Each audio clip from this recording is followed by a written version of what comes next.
get some energy up in here, which is good because this is plain old Mighty Rum from Jamaica, and apparently the spirits must like this stuff. So it's interesting because one sister Deborah that I'm working with now on my tape thing, she put some Bacardi up in her spirit room, and she put 2 whole bottles of Bacardi up in there, the brown and the white or whatever, and they stayed almost 4 months. You put this stuff down, and I mean in 2 days they're drinking it up. 2-3 days. I mean, they really love this stuff and all, and I guess because it's made by black people in Jamaica, although you probably the farm is, run by white people because it's world famous. But as far as it's made by black people in Jamaica, it's made the same way it was made since 1879. So apparently the spirits love this stuff, and so I would recommend getting this type of stuff too. And I'm gonna spit it 4 ways. So what you do is you can either spit it in 4 corners, or you can spit it in 4 ways. We'll do a little of that.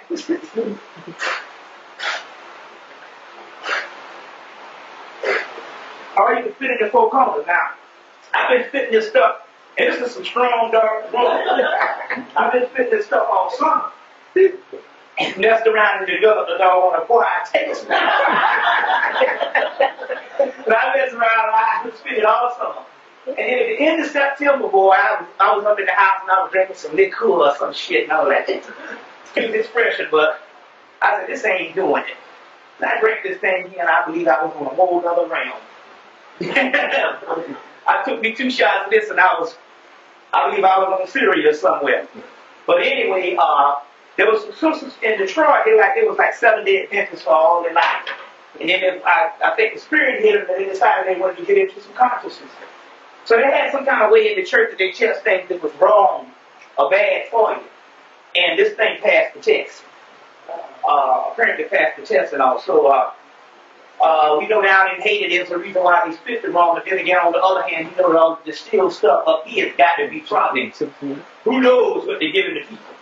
So if you're gonna dabble in the spirits, because liquor means the Latin word is spiritus or spiritus. So spiritus. So if you're gonna dabble in stuff, get you some real deal stuff from it's made by black people in the islands or whatever and stuff. You see what I'm saying? And apparently it must be good because all of the spirits love hell out of this stuff here. So after taking a couple of sips of this. After taking a couple of sips of this and all, that's all I can sip on whenever, but that's if you dabble in that. I was saying it's interesting, I said, because if I would have known about this when I was 20, I'd probably been an alcoholic by now, but thank God. But anyway, what we're going to do, we're going to recap some things we'll be talking about tomorrow. I'm going to be dealing with, and which is very special here in Cleveland, since we know that this is probably the Moorish capital of America when we talk about the whole field made and the whole aspect of the whole Moorish no duality phenomenon. We know that here in Cleveland is probably the capital, or Ohio is probably the capital of those particular teachings being preserved, and that is for a reason.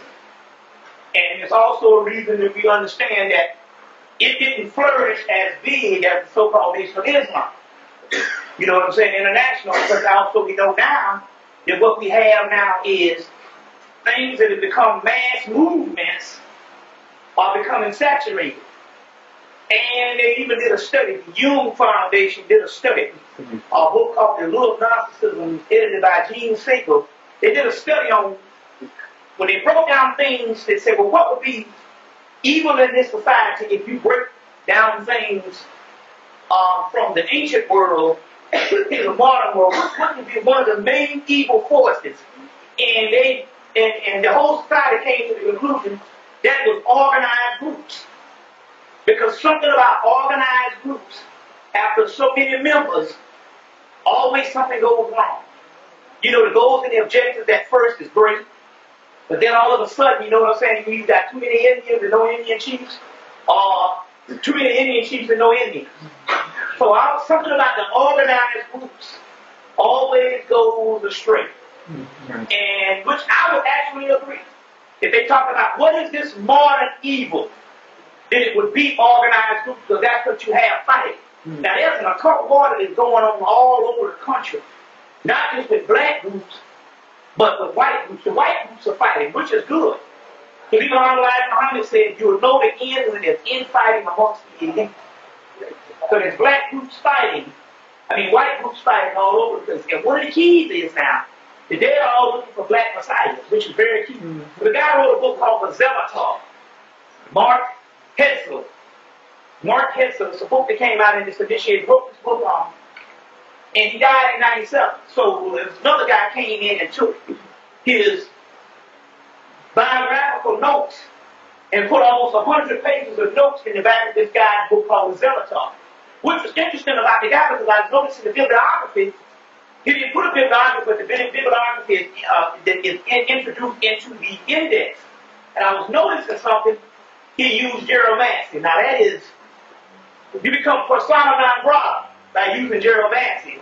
Only black people use geromancy, but white people can become persona non grata for using it. They have this thing in this country, which is a way that they ban books. And simply banning books is not putting those books in your bibliography on the collegiate realm. Or any other realm that you have, if you just exclude things from the bibliography, then it doesn't exist. You see. So geromancy is persona non grata for all of the European scholarship. So anytime you see a white boy doing it, you know he's trying to set the record straight and save face. So this guy died in 1997. That's right. And I was up in New York, and I picked up the book, I put it down, came back the next day to some place, picked up the book again, looked at it, put it down. Came back to Atlanta, went to Borders bookstore, picked up the book again, put it down. And the next day I found a brand new book in a used bookstore, and I said, wait a minute, the Spirit must be wanting me to get this book. And anyway, I got the book, and I just started seeing these terminologies that I only see in black books, and mainly I only see used by geromancy. So I said, wait a minute, this white boy is known something. So when I started reading the biographical notes of the guy that came in and had to put this guy's book back together, he actually had to come in after the guy died. He had to actually, because the first part of the book was like an initiation. The second part of the book is a real scholarly adaptation, but it has almost 100 pages of notes. 100 pages of notes. It's it kind of reminds me of that book, Melatonin, your body's own. I think I introduced it the last time. Melatonin, your body's the body's own wonder drug, melatonin. But in the back, you have almost 30 or 40 pages of bibliography, and we're talking about the most advanced research in the country is done on melanin. I'm just talking about this literally thousands of agencies converging at one time to do this thing on melanin. So in the back of this particular book, I said, I'm going to hit on something soon. And in the book, the guy has a footnote saying that this guy, Mark, I think his name was something over something. I think the other guy was Mark Hetzel. Is the guy the name of the book is called The Zealotard. And in the back of the book, the guy simply said, look, if we're going to survive, we're going to have to connect with some type of black Masonic organization. So they're not necessarily talking about no Prince Hall, because, that's a goddamn joke. That ain't nothing but a social club, and any Prince Hall up in here, you know that. Now, let's not front with the shit. It has nothing to do with mysteries whatsoever. They grabbed my granddaddy off the street. Took him through all the degrees in one Saturday morning. So, so we know that that's a great organization based on our historical thing, but we know that it ain't got nothing to do with no knowledge. You understand? So I don't care how much we front with signs and symbols and shit. That ain't no advanced esoteric teachings. We know that. And we ought not be funny with this mess. Because I'm a damn Prince Hall standing on the square. I'm in Dr. Ben's Masonic thing and all that. So, you know what I'm saying? And all of that stuff, we know that's nothing. You have to be funny. My brother's Mason of the Year for 5 years. He told me that I don't know jack shit. And this nigga Shrine, most celebrated young Mason inside, because he's a year older than me, and homeboy was Mason of the Year for 5 years. He tell you right now, me don't know nothing. So he got into the consciousness along the same time I did. But the point is what this guy was saying, that we were going to make it. We're going to have to link with some type of black Masonic organization. They didn't know that the Prince Hall didn't know anything, but they were saying, well, it's not even that, because the guy did mention Prince Hall, but he remembered the original Prince Hall, which was set up on a whole other level. But that Prince Hall in the beginning was looking for this type of thing. It might have gone down to some foolishness before, but Prince Hall, just like the Richard Allen thing, Richard Allen and the AME Church, those were revolutionaries. You think about Richard Allen, you got the African Episcopal Methodist Church. You think about that. When was that? 1785. 1785. You look at the concept of that in 1785. You know what I'm saying? We're talking about years before slavery was over. When you think of the concept, that was just as revolutionary as all African people, Revolutionary Party, Black Panthers, or whatever you want to call it. When you look at the time frame, you understand what I'm saying? And so the whole Prince Hall thing was on that particular level as far as the forecast. You see what I'm saying? Now we're even finding out now. The one brother has even done some deeper studies into Alpha Phi Alpha and all of now we know that they wanted it to go as far as the Boule, they wanted it to go as far as these particular elite groups of people. You see what I'm saying? As a vault system, and it later on turned into that. But the original jewels of Alpha Phi Alpha, they was dealing with all the whole Kemetic stuff and all that, and that's what they said. Leo Hansberry was an Alpha Phi Alpha, and actually they called him Little Egypt at doggone Harvard, or one of Harvard or Yale. So we understand that in its inception, these things, that the black people who first started them wanted it to do something else.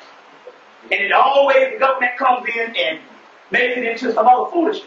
The key here is, these people, these white people now are looking for some type of black link. Now this whole metaphysical and esoteric stuff that we see from 1990, all these metaphysical books just came out. And what it was they said, we had been holding on to this stuff for like 130 years. And they said, well, what happened was they said, well, we need to put this stuff out to get fresh new minds. So therefore we can go further, because we had a standstill, we had a brick wall. We've had this stuff for 130-something years, white people. And we ain't made no spiritual converts. You see what I'm saying? We don't have the stuff to doggone transform the doggone earth and get the fuck out of here. So therefore, they put it out for the public, and also to try to find some black fools as batteries to save them. But then again, it don't have anything to do, because if you don't know, because this thing is based on consciousness. If you don't know who you are, you can say everybody, you ain't saving nobody if you don't know what time it is. Because it's all based on spiritual aspect, and it's also based on ancestral. So that's what the white boy is screwed on that. Because when you break this thing all the way back, it goes back down to ancestral. You know what I'm saying? And therefore, they killed the ancestors. You see what I'm saying? So they messed up on that. When you break this thing back down. You see what I'm saying? And their original ancestors are separated from them for millions of years, basically. When we talk about it even coming on the planet. But the key here is they're trying to find some type of black link. And that's what the guy was alluding to, saying, look, we are fighting now, but it's about trying to get some black people. Now this is interesting because I'm down in Atlanta. One brother introduced me to some white boys in Crowley Society. That's the OTO. And all of a sudden, so I'm up in there and I start talking all this stuff, and the white boy looking at me like, damn, you know about Crowley, you know about all this? He sounded off. I said, well, he said, I've never heard of a black person talking like this. And I said, well, you know, I said, okay, cool, whatever the deal is. I'm not going to be seeing you that much. It's amazing the white boy always remembers when he sees it. Mm-hmm. So the white boy came up to me, he was saying, man, he said, look, we got a war going on in all our secret societies. He told me about a year ago, he said, you know, my secret society, part of my secret society at Camden Park, Georgia, is a part of the whole Illuminati. So we're talking about one of the people that's actually a part of this whole thing that's ruling people. And he came out and said, if not by mistake, this white boy told me this shit. You see what I'm saying? So the white boy he was talking, and he said, we got all these fights. He said, but what I did is I logged on the internet, so we got this black Hemmitt, that's what they call the whole Crawling Society. You were talking about these black Hemmitt, ladies and gentlemen, found in Atlanta. So they was trying to say, you know, the people are like, oh, please, get the hell out of here. Ain't no black people know this shit. I was trying to tell him. So he came up to me and he said, look, they fight and all. He said, meanwhile, there's going to be some black group that's going to rise up and going to show them all some shit. And in so many words, he was trying to get me to come along with him.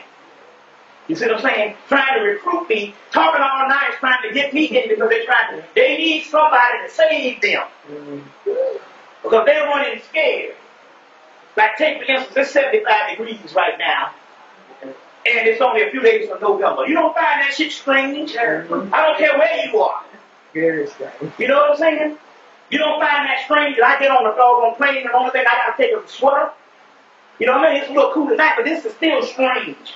And they know what time it is. You see what I'm saying? So therefore, they're looking for somebody to save them.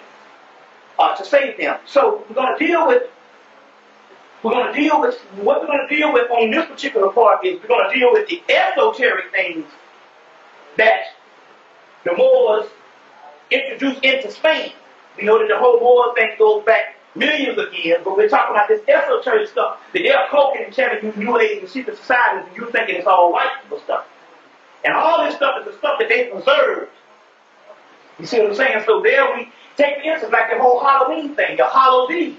That's a Moorish holiday. You see what I'm saying? That's a Moorish holiday.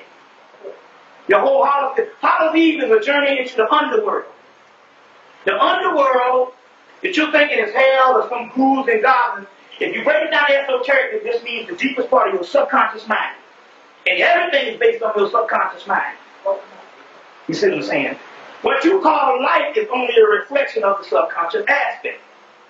So the subconscious mind is everything. That's called the amygdala. You see what I'm saying? We never go to those particular parts and bring it back down to the deepest part of the psyche or the body. You see what I'm saying? We think it's some mystical place. But it's not necessarily that. So your whole Halloween, what you call Halloween, was introduced by the Moors. You see what I'm saying? You know, it's talking about the whole underworld. And what does it mean? It means you have the whole summer months. And you have all of this particular energy, Sirius rising. Then in the fall equinox, you have what is called a great harvest of these energies. And then you have it going into the underworld, and you have this ongoing cycle. You see what I'm saying? This ongoing cycle. Your whole Thanksgiving, you thinking it's the turkey and all that shit. They have ghost holidays. What it is, they'll give you the ghost thing, which is some foolishness about some pilgrims. But if you go to the Dead Sea Scrolls, just about every ancient text has a Thanksgiving. Every ancient text has some type of Thanksgiving ritual.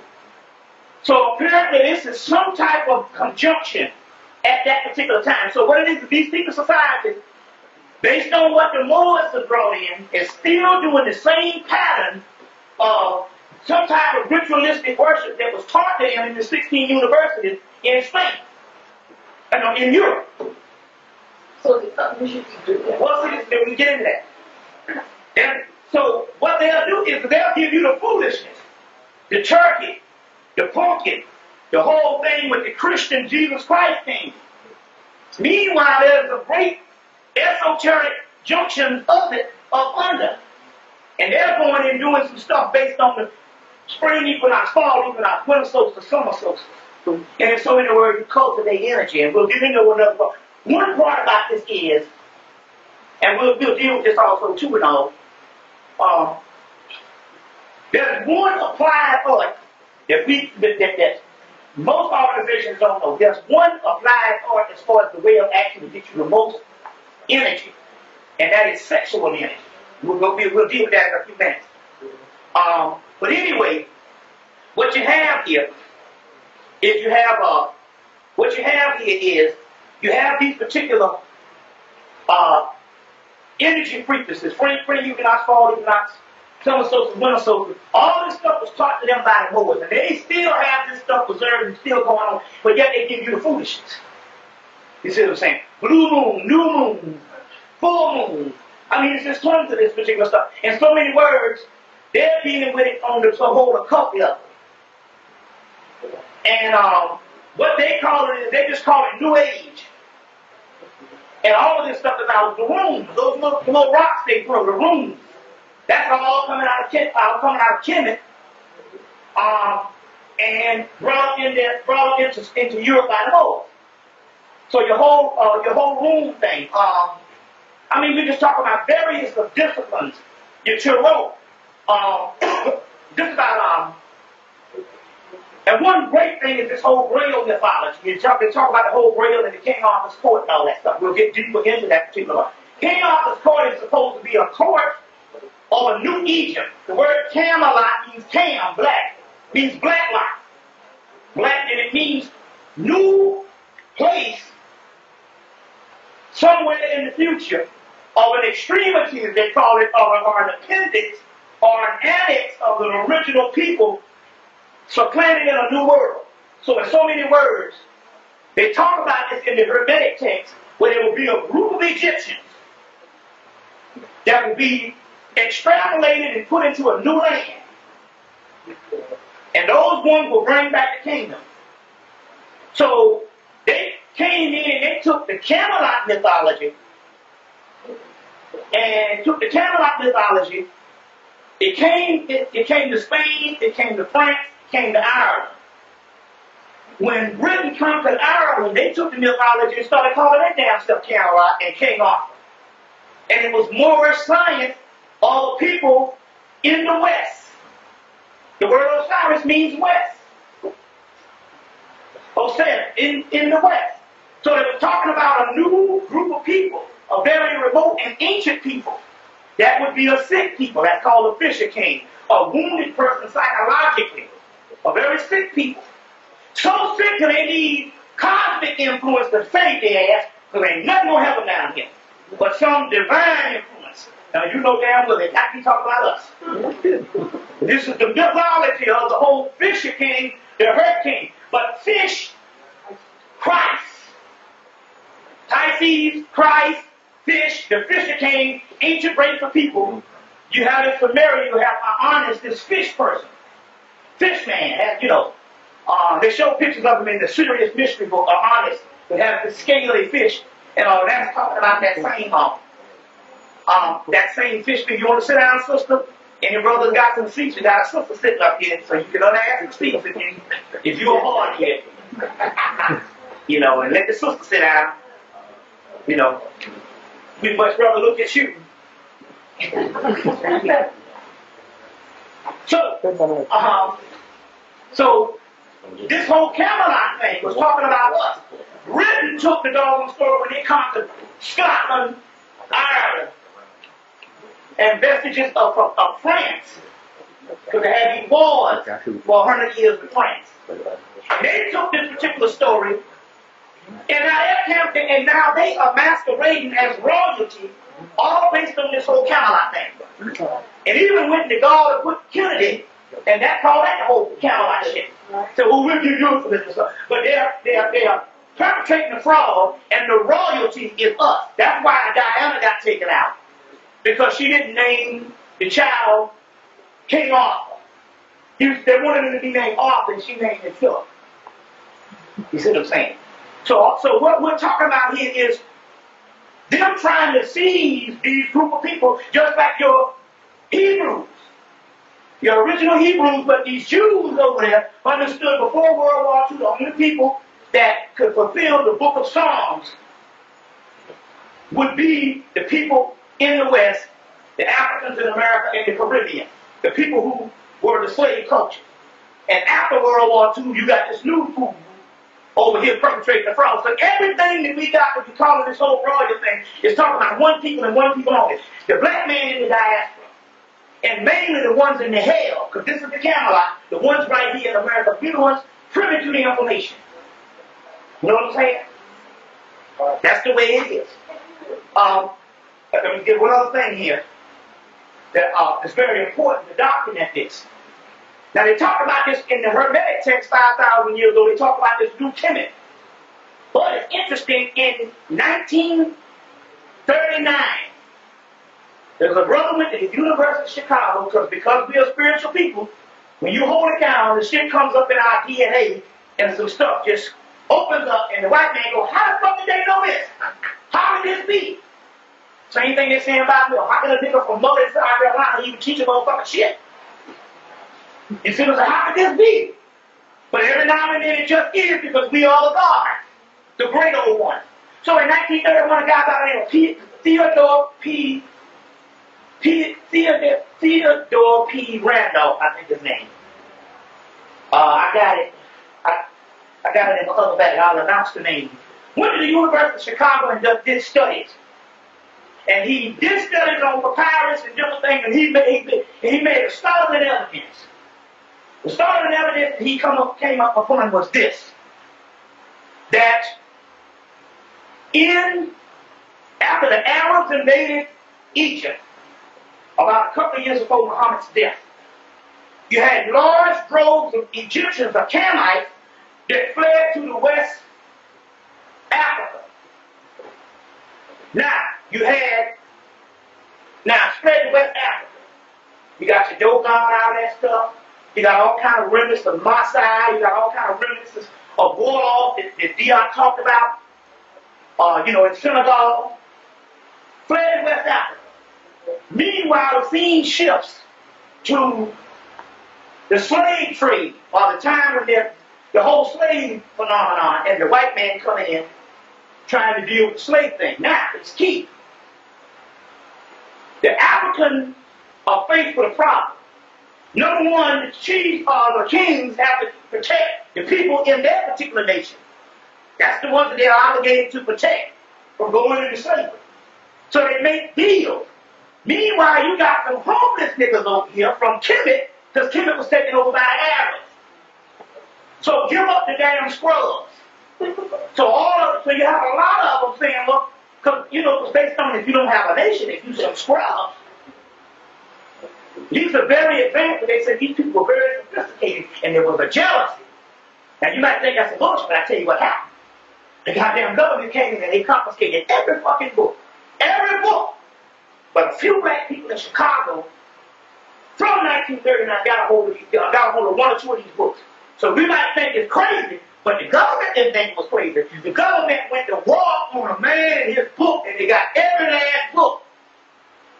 And it was interesting. I didn't even find out about the book until 1999, and when the brother handed me a Xerox copy of the book, it was almost like it was printed off the press in 1939. The Spirit preserved that, but that is happening information. And the Xerox copy was as perfectly preserved as it was printed off the press in 1939.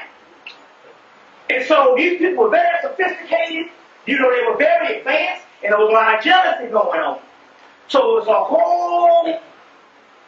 whole entire movement to get rid of the scrubs, the homeless people, because you're not obligated to take care of them because they don't have no nation. Their nation was destroyed by the Arabs, the last vestige of that. They probably had several invasions where they migrated over throughout the times of the Persians and the whole 9 yards. But the key here is they got rid of it, and so what Theodore wrote, Theodore picked Queen Rudolph, I got it. No. This man, 1939, man. Oh, 1939. Sheffield Rangers. Theodore, I can't think of his name right now. But anyway, I'll have it tomorrow because I have the book. I think it's Theodore P. Randolph, but I'll tell you. Anyway, I'll tell you tomorrow. Anyway, what he's saying, that, and this is what the great find is, a great stock of Africans that came over, that became slaves through Glory Island, were Egyptians, Canaanites.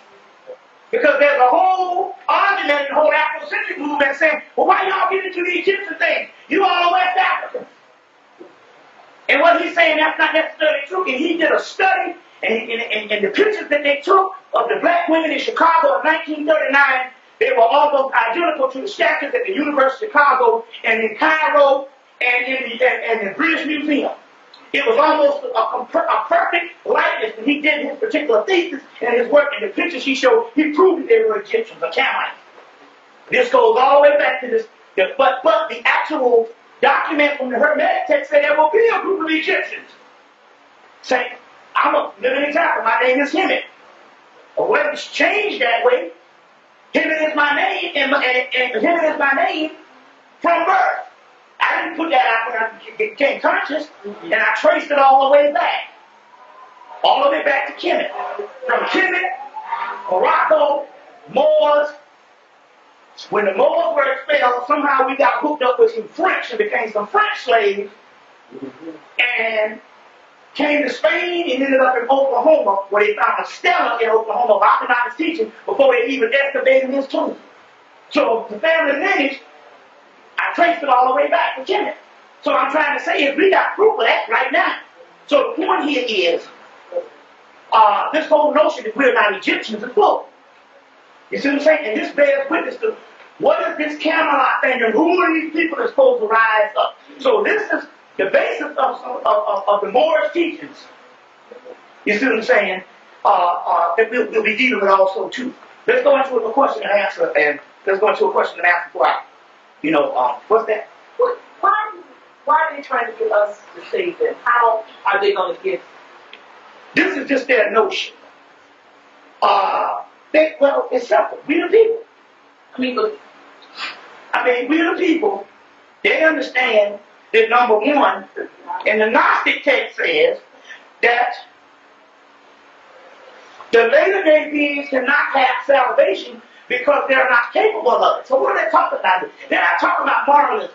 They're talking about an alchemical process of DNA, genetic, and in so many words, melanin. Now, the Kabbalistic text, they got the greatest scholar of Kabbalah, Gershon and Schroeder, big time on Jew television, died in 1982, big time. And he says, what is all potential in God unfolds in man. Whereas God is all his potential, man is the perfecting agent. You see what I'm saying? What exists singly in God unfolds and manifests in man. But he said that it's done by one Neoplatonic formula. I talked about that before. One Neoplatonic formula. Well, if you don't know what Neoplatonism is, Platonism is a form, Platonism is a new name for Hermeticism, Plato. But he was dealing with the Hermetic school, and Hermetic schools is the wisdom of Tahuti and Kemet, which is the basis of alchemy. And the basis of alchemy is the study of melanin. And so Neoplatonism is just a new school of alchemy, which is a new school studying melanin. So when he said a Neoplatonic formula, he said the only way you can get to God is a melanin formula. This was his conclusion of the biggest problem dealing with this Kabbalistic text. And the Kabbalah might add came from Temple Congo and Kemet and brought to Spain and introduced into Spain by the Moses de Leon in Spain, the Zohar, which is the written text of the Kabbalah. So the key here is, they know that we are the doggone people. So how are we sexually supposed to be doing this? No. What it is with this here, also too, what's interesting you say that, because one of the keys now is that it's not just white people. Even Gaddafi said in the spring of '99, we now have to miscegenate back into a black society. They're telling the Arab men to go and get the black women in Libya and to have offsprings by them so that they can somehow save themselves by going back to black. He announced this in the spring of the year last year, spring of 1999. Gaddafi. Well, this is a foot down for the whole skull and bones. The Illuminati in them is to, now they're going after the black woman. So now they're saying it's okay, black woman, you can have the black man, the white man. So therefore, all of a sudden, now they have a campaign to start getting the black actresses. So they had the Nia Long, she did the Boiler Room movie when she was with the white boy. Angela Bassett, this is her second one. She kissed the white boy in Strange Days. In this new movie, Supernova, she the white boy and get go through this time war, and she wakes up with a blue eye, and the white boy wakes up with a brown eye.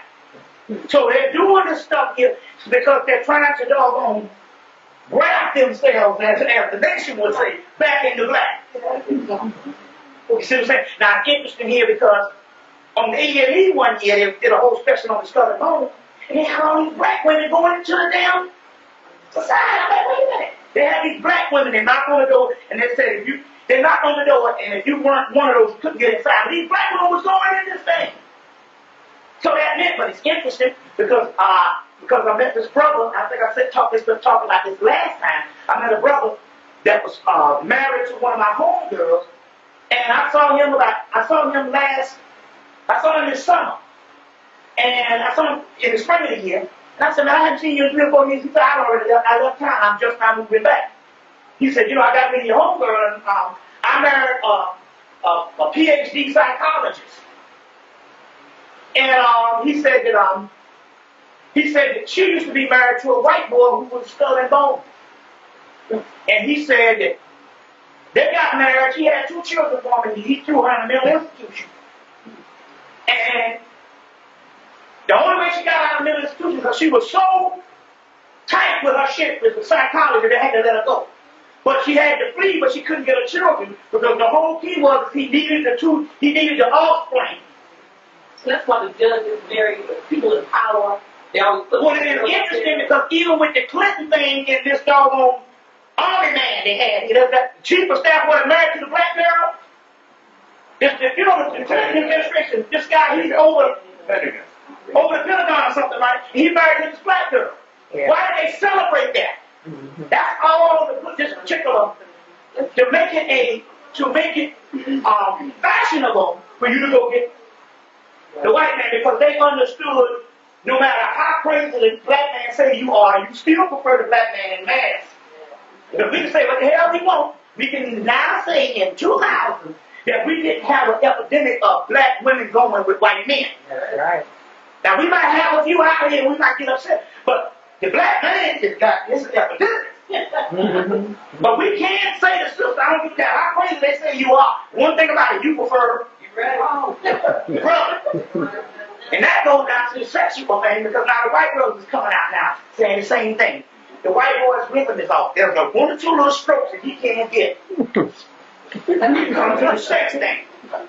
That's their inferior. I just heard from the white thing. She was saying, I don't know how she got it, but she was saying that she said she always had black men. So why don't you have your own? She said because white men exist. I said, oh, I'm trying to cheer. So don't say that. She said, have you ever had white men? I said, no, shut up. Right, she said, she's like 1 or 2. It's like you know how the shit is. He can learn how to dance. And he can be a good dancer, but if you look at him real good, you know what I'm saying? He might have the technique, but there's a technique, but then there's some shit in between the technique that you can't even see with the naked eye. That's the thing. You see it on Soul Train. It be some beats you just ain't. It look good, but that's about. If you slow the shit down, you'll see 8 times shit that you can't see. And the nigga done put up in there, in the middle of the damn technique. You know what I'm saying? Because I know I used to be a dancer, I had a brother named Bond, and Bond would do some shit with his foot. And I'm like, wait a minute, this shit is so simple, but it's killing him out here. But what it was, if you would have slowed it down, it might have been 5 or 6 things he did with his foot. You only saw 1 move. And that's what we talk about being God. So now, so that's the reason why you sticking with the brother on that kind of shit. Because there's some superiority, you understand what I'm saying, in this shit right here. You see. Now, and the white woman knows it. Also, too, because there's another aspect of that. Okay, how does tarot tie into this? The tarot, interesting, tarot, they're not to read. That's what I do. Yeah, but tarot, that's secondary. The tarot card, before it was used for a divination system, it was a whole system. It was like a religion. It is a picture window of the archetype of the collective unconsciousness of black people. It is literally melanin put to visualization. And all of the symbology, and it is an entire system, and it's an advanced system of. They call it, when they say meditation on tarot, that meditation that they're talking about here is an advanced system or a spiritual system. So it's 8 times more, and once you scale down, you do divination. But it's all of that, alchemical, astronomical, astrological, physiological, you see what I'm saying? Numerological, all of that. So it's a greater system than just the reading. The reading is when, that is that's when the art form has been forgotten. You can at least do the divination with it. One of the most advanced decks, believe it or not, is the Crawley deck. The Book of Soul. The Book of Soul. Alistair Crowley is that the book of float. Why? Because the entity Awak that was supposed to be this black angel, he came and he reintroduced certain components back into the road that was lost. Okay, you familiar with the horns again? Yeah, the Lord, those are newer decks, but all of that stuff is based off of most of the stuff, a lot of the stuff with the Crowley deck, the thought deck is the most hardest to understand. As a matter of fact, you get the book, don't even worry about reading to try to understand the actual system of the rope, other than the divination. Yeah. If you want to understand divination, you get the Rider-Waite deck. It's one of the most simplest to learn from, the Rider-Waite deck. But as far as the actual system that they're talking about as something that's Kabbalistic, alchemical, astronomical, all this particular system, that those deck is one of the best ones. Ceremonial magic. Okay, yeah. Would that be the reason why they threw Crowley out? Because he was so far advanced that they didn't? No, Crowley was wild as hell, but it took a neurotic white boy to be able to handle the stuff that he got from this entity. Because they're very rigid. Okay. But you know they demonized him. Well, they did that for a reason. Okay. Once they understood that he was saying that his messenger was a tall black man in his 30s with the face of an African king or a savage king or whatever, they put out 2 hostile bibliographies and two or three good bibliographies, but the hostile bibliography is the one that you get, and half of that stuff is more of a legend than it is the reality of a ceremonial magician. But the thought deck was, a lot of this stuff was put back by his angel Awak, which is a form of Horus, K-Root. First of all, why would he come to a white man? Well, first of all, hell, you was born, this is 1904. What the fuck was a black man doing in 1904? But cat dancing and chewing tobacco and whatever. You gotta understand how things go. These Europeans, some of them preserve, so he said in the book of Enoch, that there's gonna be some white people gonna come and they're gonna preserve stuff for you. Don't think because it's coming from the white boy that I don't want to mess with it. It's right in the book of Enoch, they talk about this. You know, you see what I'm saying? So that has a lot to do with it. Any questions? Give me some more questions. What's that? When you spoke of the book, all the books for you, what books were actually preserved? In what part? When you were talking about, they had the book burning in Chicago in 39. No, when the book, they literally confiscated. They were burned. They came in. Just like What had happened was, is a few black people that he gave the book to. Older black people somehow held on to the book.